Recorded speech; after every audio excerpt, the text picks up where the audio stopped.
তিন শ্রেণীর ব্যক্তির বিরুদ্ধে আল্লাহ বলেন আমি নিজেই কিয়ামতের দিন মামলা দায়ের করব। I will be against them in the day of judgment. Three categories of people I will be against them in the day of judgment. তিন শ্রেণীর লোক কিয়ামতের দিন তারা ছাড় পাবে না।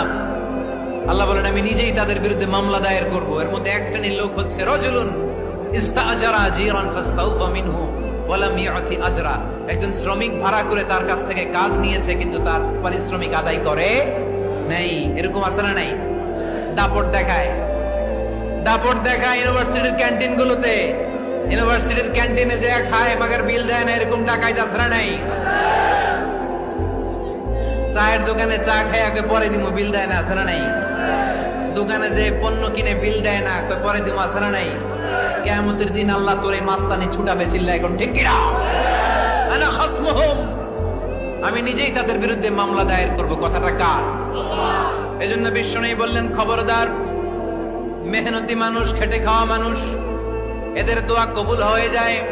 আতুল আজিরা আজরাহু ক্বাবলা আন ইয়াজিফা আরাকুহু। খবরদার, বিশ্বনবী বললেন শ্রমিকের ঘাম শুকিয়ে যাওয়ার আগে তাদের পারিশ্রমিক মিটিয়ে দাও। বিশ্বনবীর বিখ্যাত হাদিস, আতুল আজিরা আজরাহু ক্বাবলা আন ইয়াজিফা আরাকুহু। শ্রমিকের ঘাম মাটিতে লাগার আগে, শুকিয়ে যাওয়ার আগে তাদের